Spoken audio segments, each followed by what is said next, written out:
Bom dia, irmãos, bom dia a todos que nos assistem no YouTube. Hoje, finalmente, depois de 2 meses, finalizaremos o estudo que nós estamos fazendo aí de Levítico 19. Capítulo 19 de Levítico, ele nos traz diversos princípios, que são princípios norteadores, né? Princípios que nos trazem sabedoria, né? Para andarmos bem nessa terra, colhermos frutos na vida vindoura, mas também desfrutarmos desses frutos aqui nesse lugar, né? São princípios que fizeram a nação de Israel ser o que é hoje e o que foi no passado, uma nação próspera, rica e que só teve problema a partir do momento que deixou de cumprir esses princípios. E esses princípios são verdadeiros até hoje e nos trazem bênçãos até hoje, né? Como tudo na Bíblia, né? A gente vê o Antigo Testamento, ele é referência para o Novo Testamento. Muitas vezes no Novo Testamento que a gente vê são comentários do Antigo. Paulo, Pedro, João, né, e outros escritores de cartas, né, muitas vezes ele pega o Antigo Testamento e mostra a aplicação dele naquela época. Então assim, a Bíblia ela é rica em ensinamentos da primeira página à última página. E os textos são muito convergentes, eles caminham na mesma direção, apontando para a mesma pessoa. A Bíblia fala sobre Jesus, o Cristo que veio ao mundo para restaurar a nossa amizade com Deus e nos deixou uma série de lições que devem ser estudadas, devem ser aprendidas, devem ser colocadas em prática para nós termos uma vida, não só nessa terra, uma vida eterna boa, mas também nessa terra. São princípios que a gente precisa obedecer, né? E esses princípios norteadores, eles estão esparramados em todos os versículos. Obrigado. Todos os versículos do capítulo 19. Né? O capítulo 19 de Levítico é como se fosse uma conjunção do Sermão da Montanha, né, com os 10 mandamentos. E ele nos traz uma série de ensinamentos para nós termos zelo. Nós aprendemos a respeito da palavra zelo, né, fazer com dedicação, com cuidado, com primor. Né? E onde a gente deve ter zelo? Primeira coisa que o texto nos traz nos seus versículos 3 e 29, zelo pela família, zelo na adoração a Deus. É interessante que aqui no zelo pela família ele fala que a verdadeira prática da religião é cuidar dos seus, é cuidar da família. E isso encontra ressonância nas palavras de Paulo na frente e na palavra de Tiago, quando ele fala que a fé prática é o zelo, né, pelos que são seus, pelos que são da igreja, pelos que são de sua casa. A gente começa por aí. Zelo na adoração, né, tendo Deus como a figura principal da nossa vida. Zelo no relacionamento do próximo, e aí a maior parte do texto vai falar sobre o que é esse zelo no relacionamento com o próximo. E aí vai falar do zelo na generosidade, zelo no falar com o próximo, zelo nos negócios com o próximo, zelo com o próximo com necessidades especiais, zelo pela justiça, zelo pela paz, zelo pela exaltação em amor, zelo pelo perdão, zelo no trabalho, zelo pela moral, zelo pelo planejamento do futuro, que foi o último que a gente viu domingo passado. E hoje nós vamos ver apenas 2 pontos. E o primeiro deles é zelo pela pureza da cultura cristã. Está lá no versículos 26 a 28 do capítulo 19 de Levítico. Eu queria convidar os irmãos a abrirem suas Bíblias. Levítico 19. Leremos os versículos 26 a 28. Diz o seguinte: não comereis coisa alguma com sangue, não agorareis, nem adivinhareis, não cortareis o cabelo em redondo, nem danificareis as extremidades da barba. Pelos mortos não ferireis a vossa carne, nem fareis marca nenhuma sobre vós. Eu sou o Senhor. Quando a gente vê que não comereis coisa alguma com sangue, ele não está condenando a galinha com a cabidela, né?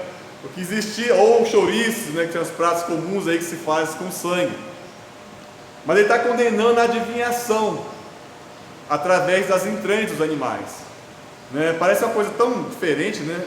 Mas existe, tá, gente? Antigamente, quem assistia aquele filme do Robin Hood, um dos filmes de Robin Hood, com... esqueci o ator agora. Não, o mesmo que fez Dança com Lobos. Isso. Tem um Robin Hood com Kevin Costner, obrigado. né? E aí tem uma cena de uma bruxa que abre um passarinho e adivinha o futuro olhando nas entranhas do passarinho.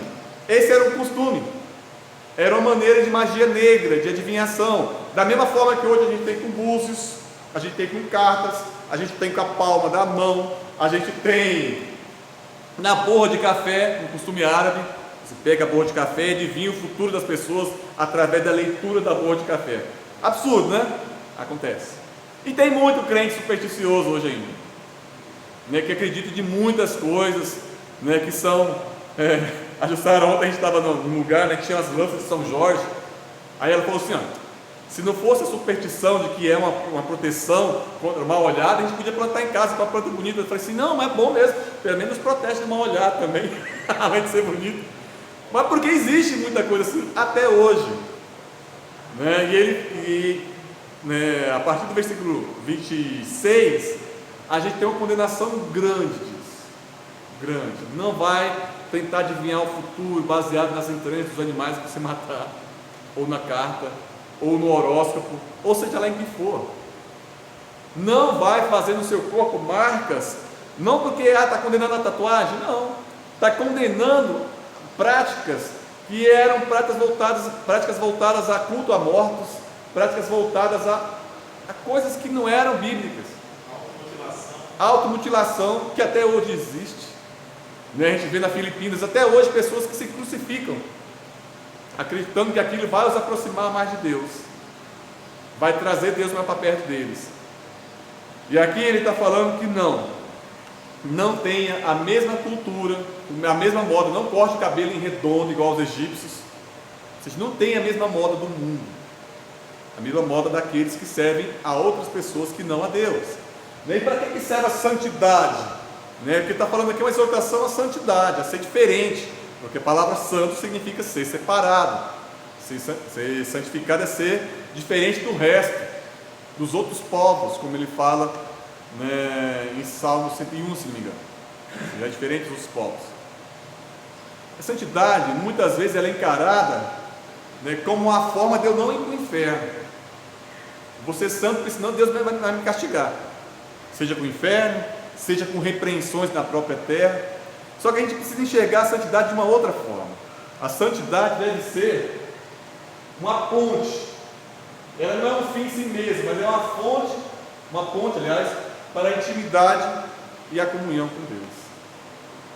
Eu sou santo porque se eu não for santo, eu sou separado de Deus. Só que o problema é que hoje a gente tem muito mais uma visão pragmática de Deus, aquele que me traz bênçãos, do que uma visão de Deus como um amigo, como um pai, como alguém que eu posso estar próximo, que eu quero ter intimidade e não familiaridade. Uma coisa é você ser íntimo de Deus, uma coisa é ser familiar com Deus. Um exemplo claro: antigamente, quando quem tinha um carrão, né, quem tinha carro, antigamente eu vejo o pai da Jussara contando, né, que quando chegava um carro na cidade, um Jeep, geralmente era um Jeep, todo mundo queria ver o carro, ia tirar foto com o carro, né, ia né, na casa de quem tinha um carro. Eu lembro também, na casa do meu avô, enchia de gente para assistir televisão. Hoje ninguém tira foto com o carro, a não ser que seja um baita de um carro, né? Mas o carro é muito familiar, não chama atenção. Mas a gente vê o carro andando na rua, não tem problema, é carro. A gente acostumou com o carro, a gente acostumou com a televisão, a gente acostumou com Deus também. Hoje falar de Jesus está sendo falado em diversos meios, a gente já ouviu falar de diversas formas, mas a gente não tem intimidade com Jesus, a gente tem familiaridade com Jesus. E a santidade, ele é o meio de eu me aproximar de Jesus, de eu me ter uma total comunhão com Ele, né? Comunhão também do verbo ser comum. O que é comum para Deus é comum para mim. Ou seja, eu penso as mesmas coisas que Deus pensa, ou eu tento pensar pelo menos. Jamais vou alcançar os pensamentos de Deus? Jamais. Mas eu preciso entender quais são as vontades dele. Estava comentando com a Jussara hoje de manhã que intercessão, né, a gente sempre faz, né, intercessão pelos amigos, pelos irmãos, por uma pessoa ou uma nação. A palavra vem de entrevista, ou seja, eu preciso entender a vontade de Deus e orar para que aquilo aconteça. E isso eu só vou fazer se eu tiver intimidade com Deus, se eu tiver de fato, né, uma porta direta com Deus. E Deus nos deu essa chance, só que nós desprestigiamos a intimidade com Deus, né? Aquele que tem os meus mandamentos e os guardas, este é o que me ama, e aquele que me ama será amado por meu Pai, e eu o amarei e me manifestarei a ele. Ou seja, está falando de novo aqui, aquele que obedece a minha palavra, que se santifica, eu vou encontrar com ele, eu vou revelar a Deus, eu vou me manifestar a ele, eu vou me revelar a ele, ele vai ser meu conhecido e vai me conhecer. Mas isso tem sido pouco buscado nas igrejas hoje, conhecer a Deus de fato, ser santo é ser próximo de Deus, é ser parceiro de Deus, amigo de Deus, entender a vontade de Deus. E aquele que me ama, qual que é? É o que cumpre os meus mandamentos. Não é fácil, mas é uma busca muito grande. A gente fala muito lá de capítulo 2 de Apocalipse, se não me engano, sobre a igreja de Éfeso, né, do primeiro amor. Quem tem saudade do primeiro amor? Muitos devem ter. Só que a exortação de Cristo para voltar ao primeiro amor é para quem? É para quem abandonou o primeiro amor. Ou seja, quem não abandonou o primeiro amor não tem que voltar para o primeiro amor, porque o amor tem que ser crescente, né? Como o sol do meio-dia, que o sol que vai nascendo e se torna plena luz ao meio-dia, ou seja, algo crescente. Eu não tenho que voltar para o primeiro amor, eu tenho que fazer que o primeiro amor progrida. A exortação bíblica inteirinha é para que a gente conheça e prossiga em conhecer, prossiga em ter intimidade, prossiga em ter amor. O problema é que está todo mundo abandonando o primeiro amor. Aí tem que voltar para ele mesmo. Tem que voltar para ele, porque abandonou. Porque a exortação lá em Apocalipse, vamos ler lá. Apocalipse, se não me engano, capítulo 2.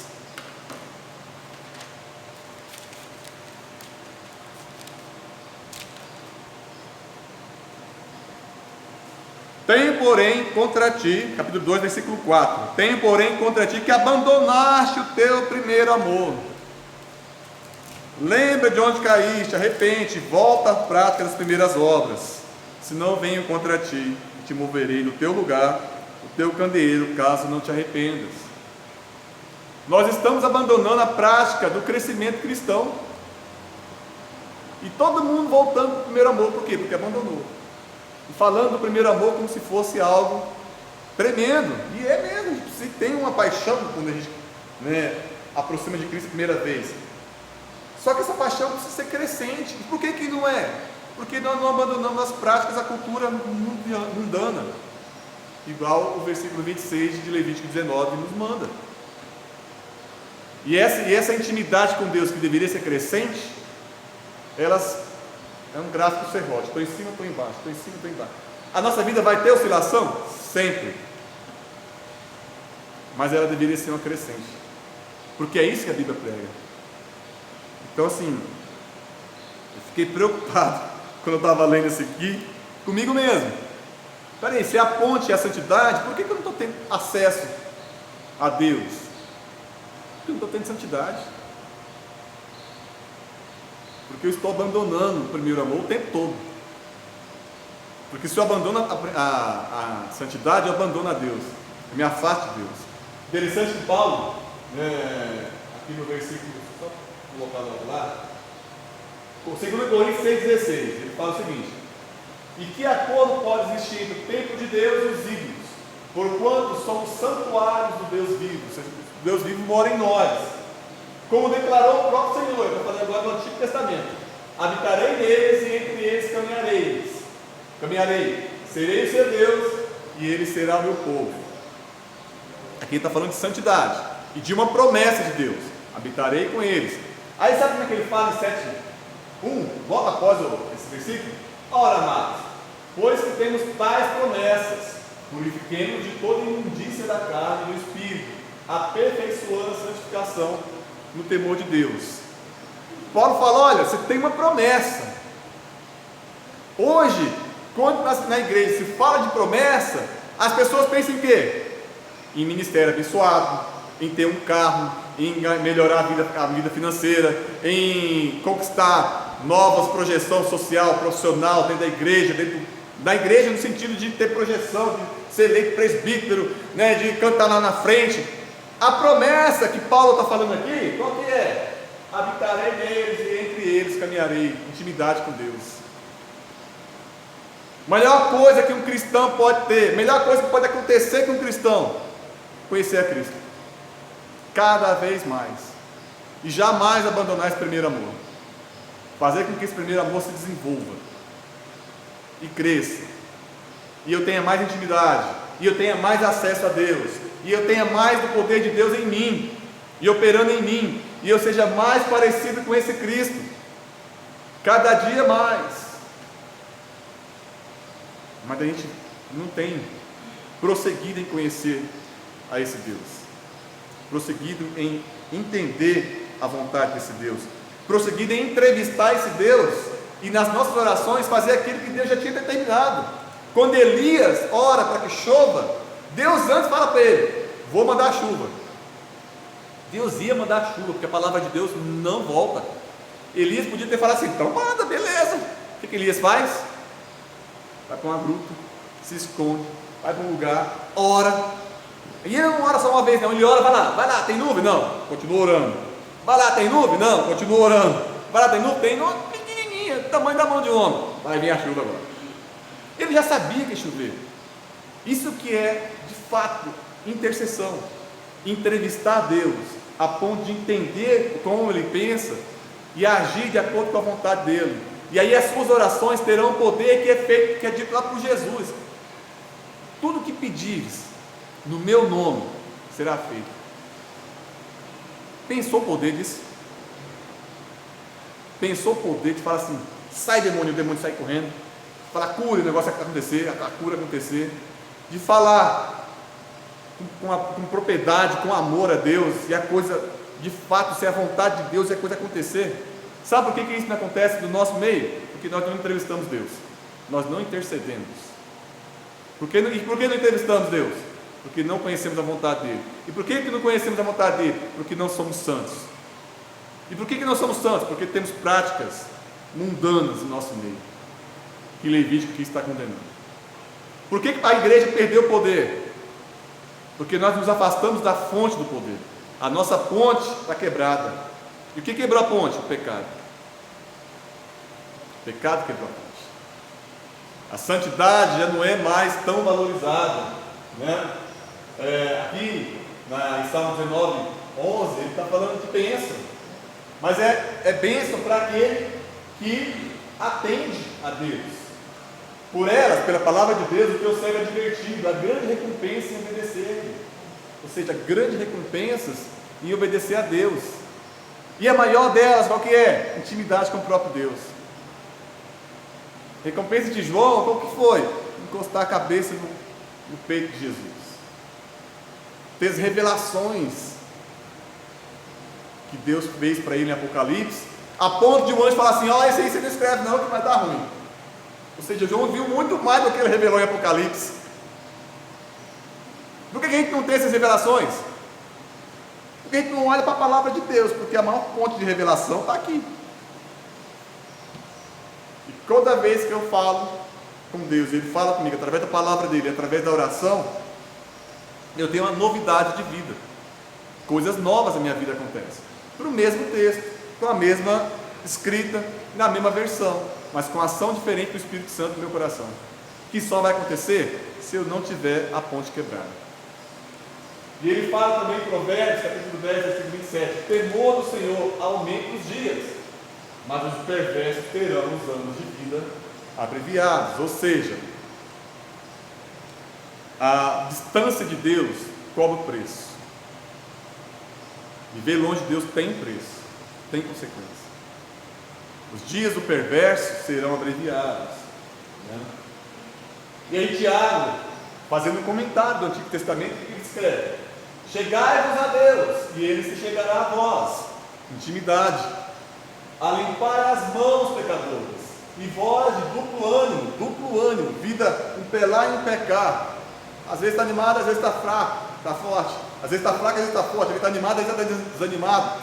Às vezes está crente, às vezes não está. Ânimo dobre. Purificai os corações. Santidade. Qual que é a consequência de eu limpar as mãos e purificar os corações? Chegar a Deus e Ele se achegar a mim. Mas eu quero me chegar a Deus para pegar a bênção carnal, a bênção secular, a bênção dessa terra. A intimidade com Ele é bom também. Esse é o problema nosso, da nossa geração, talvez o maior deles. A superficialidade do entendimento que eu tenho da palavra de Deus vem de uma falta de interesse por ela. Por que as pessoas hoje conhecem tão pouco da palavra? Porque elas estão longe de Deus. Porque se eu estou próximo de Deus, eu vou querer conhecer muito isso aqui, entender muito. Mas por que as pessoas estão tão longe de Deus? Porque a cultura dos egípcios estão nelas. Porque a cultura supersticiosa, mundana, lasciva está nelas. E aí a vontade de orar e a vontade de ler a palavra de Deus e a vontade de entender Deus é negligenciada, porque a causa não está sendo atingida, né? E aí, passou santidade, agora vamos falar sobre zelo pelas normas e autoridades. Versículo 32 é o último ponto, estamos chegando no final, após 2 meses praticamente. Diante das cãs, né, pastor André? Te levantarás e honrarás a presença do ancião, e temerás a teu Deus, eu sou o Senhor.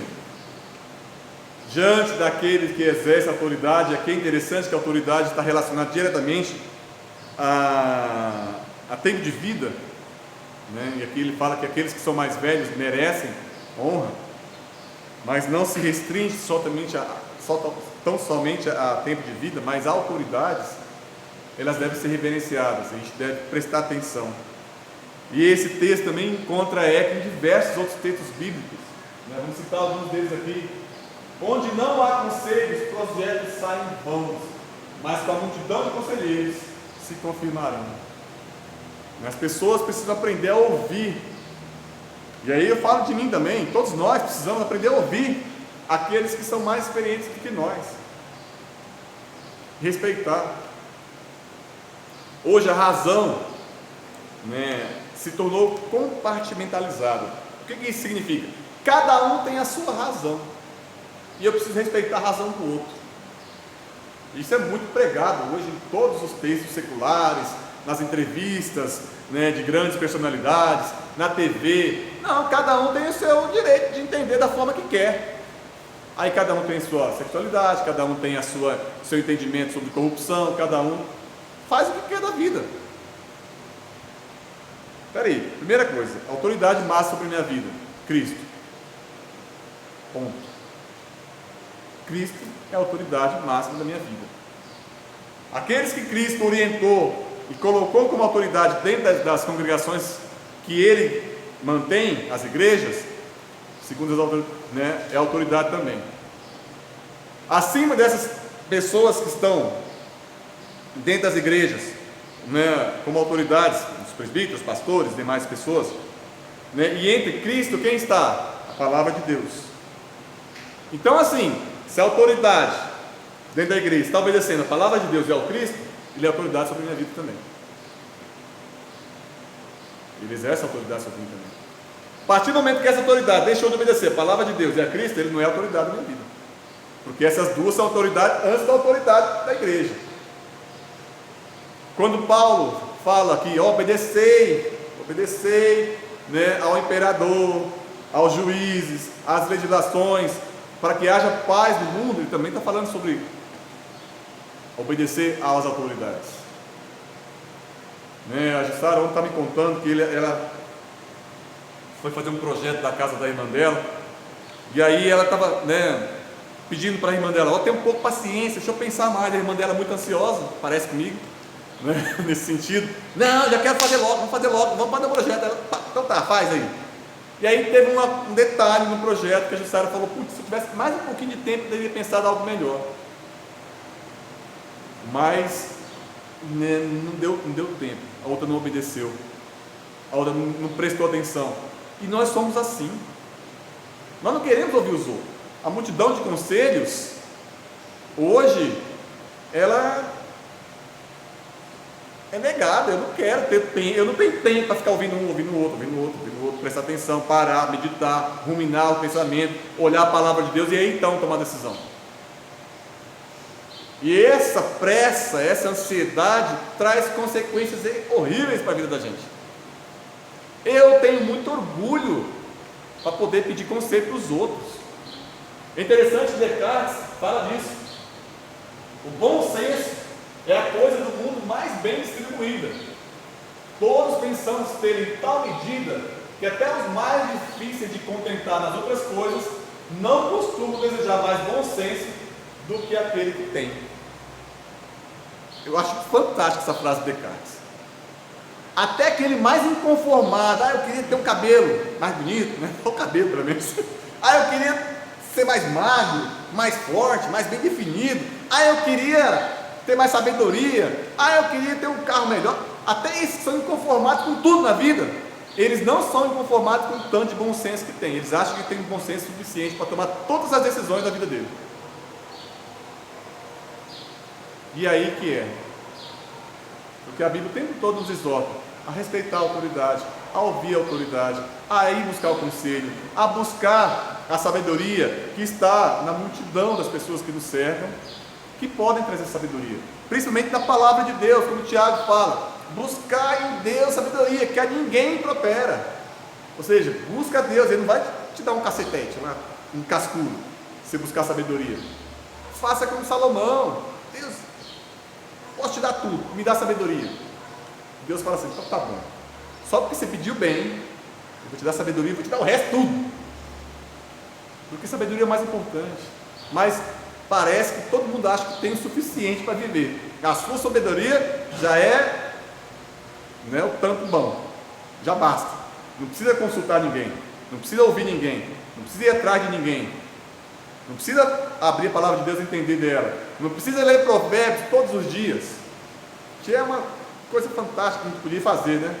Não se virá de fiador, não se aproximarás da mulher adúltera, trabalha cedo, né? Vá atrás do serviço, faça sua plantação antes de casar, e vai falando um monte de conselhos que, se nós soubéssemos ouvir esses conselhos que estão em provérbios e seguir, a nossa vida já seria uma bênção, muito maior que hoje. Mas bom senso todo mundo tem suficiente, né? Todo mundo acha que sua cabeça é o tanto certo de sabedoria, está ali dentro já. E por isso a gente peca tanto. E por isso que a gente deixa de desfrutar tanto de Deus.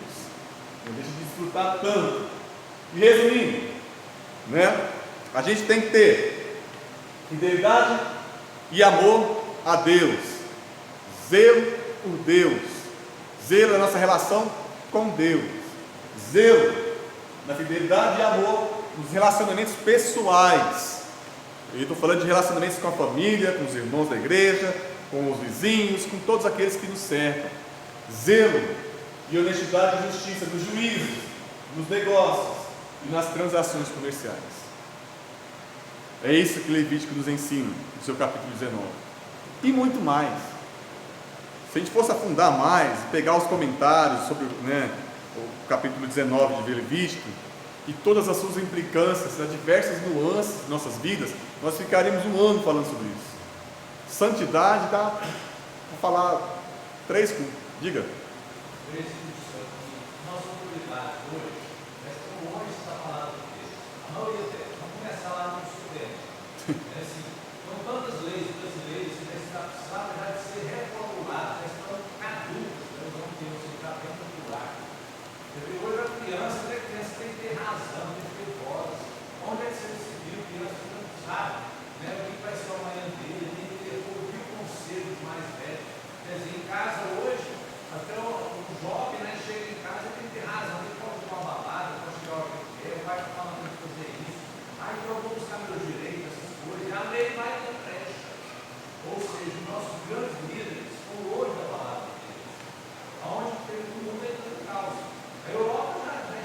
praticamente nada. Entregue ao mundo. Fracasso, né? Vamos pegar. De onde é que surgiu o berço, né, do cristianismo? Né? Vamos supor, além da Terra Santa, na Europa, expandindo para o resto do mundo, né, colonizado. Isso mesmo. Né? Então a gente vai vendo hoje o quê? Essas desafios que estavam vendo no mundo. Né? Nas escolas, a criança tem que ter razão, o professor não está perdendo, estou dando exemplo, vou na escola, está tirando da casa, indo para a escola, a criança tem que ter voz. Onde é que você descobriu isso? No meu tempo, a gente ouvia uma direção, um professor, o meu pai falava, meu avô dentro da minha avó me dá conselho. Hoje eu dei a pessoa mais velha na casa vai dar um conselho e o jovem, não, só está errado, só está calculando, mas dessa forma. Aí o jovem vai, sai do mundo, morre jovem aí, ó. Quantos jovens estão morrendo, né? Sim. Não só nas drogas, né? Acidente, tantas coisas. Por quê? Isso aí, né? Levando a vida assim como se fosse um animal, né? Tapado, minha forma e nome. A consequência é drástica. É o índice de violência que está acontecendo. Sim. A perversidade cobra o preço. Cobra o preço. Muito sério. Então essa cultura cristã está precisando de reto ou amarela. A gente quando chega o período da reforma, é uma nova reforma. Cadê essa reforma? Mas ele tem que pensar em nós. Às vezes a gente está falhando isso aí. Sim. Eu vejo. O que eu puder falar ainda, ainda eu sabendo muitas coisas, a gente tem que ter muito cuidado em falar. Em culto lá com meus alunos, na hora que eu seja meu vizinho, eu falo para ele. Né? Eu tenho que falar, eu não posso deixar. Se a oportunidade surgir, às vezes a gente tem que ir temeroso. Né? Tímido, né? Desrespeitando. O cara que eu sou desembargador, chega um policial, você está errado, você não vai ver. Isso sai em tudo, aí o jovem, nossa, eu estou tendo, eu posso ter minhas razões. Sim. Aonde para ter meus mais velhos não se respeitando mais. O cara só porque ele acha que ele é fulano de tal, o salário dele é altíssimo, ele pode fazer o que ele quer. E aí, né, quando você fala aí, Rodrigo, eu lembro bem, né, de um velório que eu estava lá em Primavera. Acho que eu até contei isso aqui para os irmãos. E aí tinha uma série de pessoas, inclusive pastores, né, nós que estavam lá, presbíteros, eu não sei quem era a pessoa que tinha morrido, não lembro mais, mas tinha um deputado federal. E aí, né, falamos, deputado federal só fala que política, claro. E aí teve alguém que falou, virou para o pastor e falou assim, você podia candidatar. E o pastor, eu estou à distância disso. Aí o deputado falou assim, sabe por que hoje tem tanta gente ruim na política? Porque os bons não querem pegar. Aí eu falei, putz, que lavada que nós levamos agora. O cara que é bom não quer pegar, e aí sobra para os ruins. Aí você vê o que? Nos últimos Fantásticos aqui, inclusive ontem na televisão, os candidatos, inclusive um candidato a vereador em Barra do Garças, aqui próximo, e tem muitos bandidos de carteirinha, do PCC, se candidatando a cargos eletivos, porque não tem gente boa para se candidatar. E que os caras bons se acovardam, não quer saber de gestão. Ou quando estão lá, igual tem um juiz em Brasília, que foi da operação, Brasília não, Rio de Janeiro, se não me engano, vou falar o nome dele aqui, Batista, que se aproveita de um monte de benefícios que são incoerentes com o resto do país.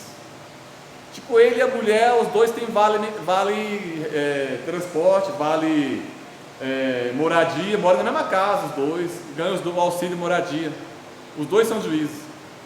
Ele tinha que falar, não, peraí, o meu que é do meu direito, sim, mas aí os dois? Mas não. Então assim, cristãos não se candidatam a cargos, muitas vezes por covardia, e quando se candidatam, chegam lá na frente e não representam Cristo. Não representam Cristo, representam qualquer outra coisa, menos a Cristo.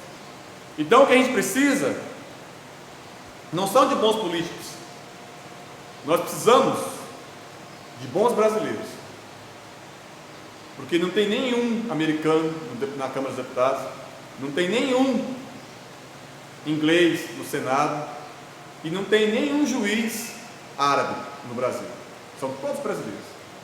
O que eles fazem lá em cima é representar a massa embaixo. Então a gente precisa orar cada vez mais, interceder pela nação, pela santidade desse povo.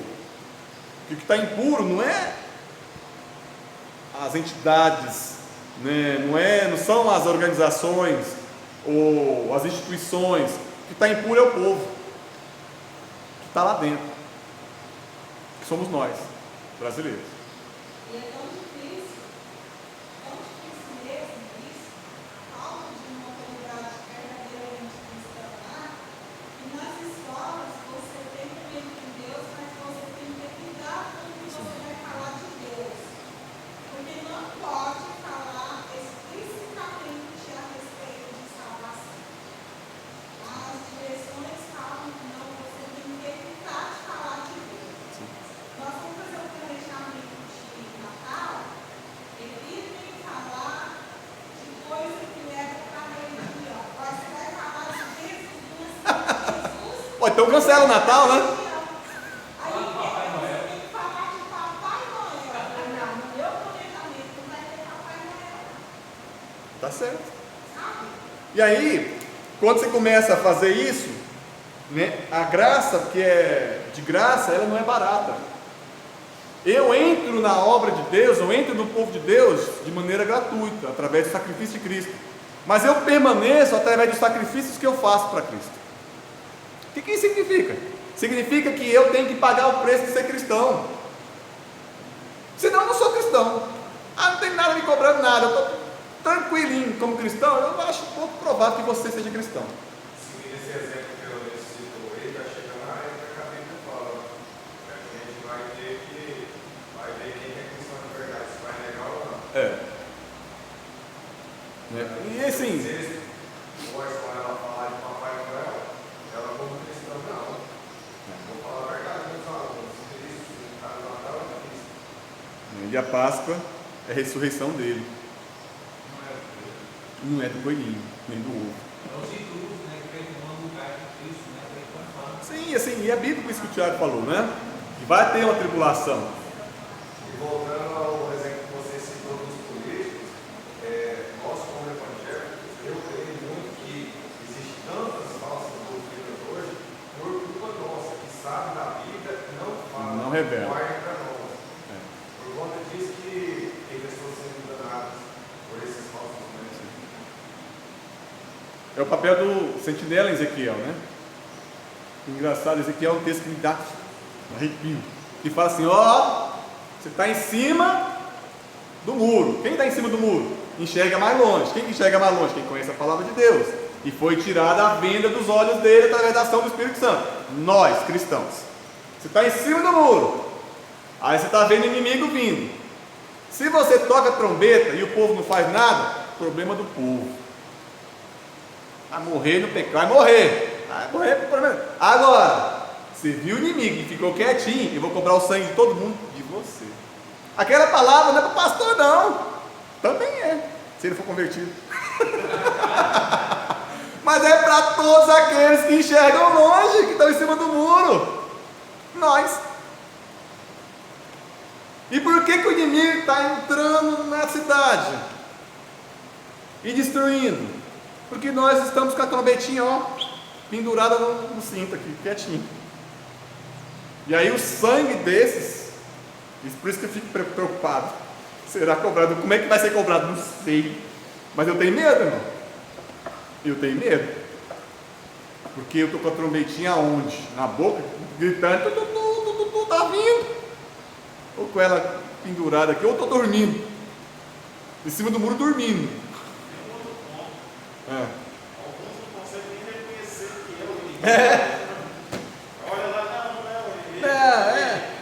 Aquela poeira que está vindo ali é uma tempestade, não é um monte de cavalo do inimigo, não. Mas por quê? Porque nós cansamos nossas vistas, né? Ou nós tiramos, né, a trave e colocamos de volta dos nossos olhos. Ou seja, nós abandonamos o primeiro amor.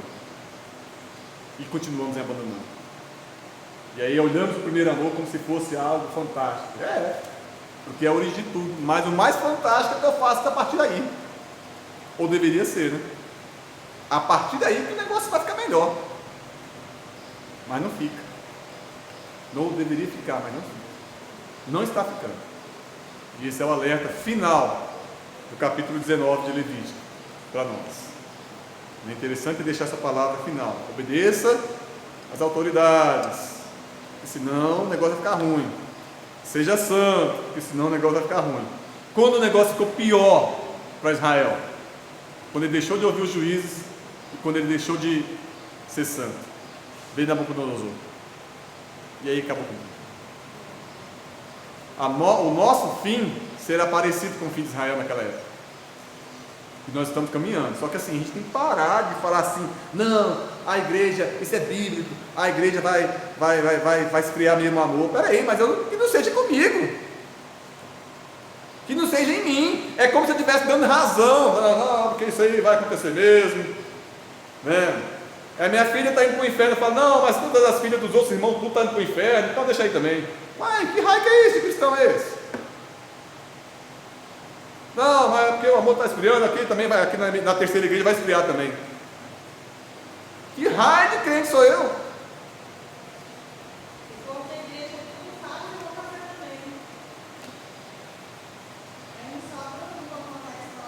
E aí, o que Levítico 19, 28 fala? Não corta os cabelos igual aos egípcios. Não mutila a ponta da barba igual aos egípcios. Não seja igual, meu irmão. Você é chamado para ser diferente. Ah, mas se eu for diferente eu vou pagar o preço. Mas você foi chamado para pagar o preço. E aí você entende. Vai enganar até os próprios cristãos. Aqui, não sei mais quem falou que não reconhece o Fred. Não vai reconhecer o inimigo mais não. Vai enganar mesmo. O próprio crente vai ser enganado. Porque deixamos de conhecer a palavra de Deus. E deixamos de ser orientados pelo Espírito Santo. Porque deixamos de ter cultura cristã. E esse é um problema para nós. A gente não pode se conformar, falar assim, está acontecendo no mundo inteiro. Tá, mas aqui na minha casa não. Eu e minha casa serviremos ao Senhor. Esse é o tempo. Esse é o tempo. O mundo inteiro está caindo ao redor, mas eu não. Esse é o nosso papel. Se a gente abdicar, né, o irmão Rodrigo falou lá que está entrando muita coisa no mundo, né, dentro da igreja, ou está entrando, as pessoas estão. O Rodrigo falou um negócio lá que eu vou tentar lembrar aqui o que ele falou. Mas querendo dizer que nós não estamos preenchendo um papel na sociedade. Todo vácuo, né, quem gosta de física conhece isso, todo vácuo é preenchido por alguma coisa. Se eu tiro o ar de um lado, ele entra pelo outro. Se eu tiro a presença de Cristo da sociedade, outra coisa vai preencher. Diferente de Cristo.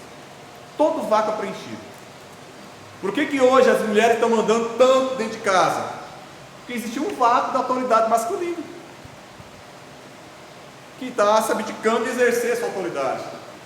Em amor, em amar a esposa como Cristo amou a igreja, em se doar por ela, se doar pelo filho. Aí se ele não está fazendo, alguém tem que fazer. Alguém vai ter que fazer.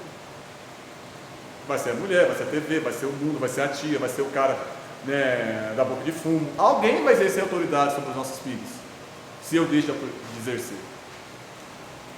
O vácuo é preenchido. E nós, igreja, temos autoridade nessa terra. Nós somos embaixadores, representantes, né, diplomatas do Deus que criou as constelações. Mas nós não estamos exercendo essa autoridade. Alguém vai exercer. O vácuo está lá deixado. Amém? Os irmãos tenham um excelente domingo, né? Hoje às 18h30 teremos o culto de Natal. Eu queria que todos estivessem aqui. Deus os abençoe. Pastor, ora para nós aí para encerrar. Antes de orar para encerrar, fica à vontade. só vou ler o orçamento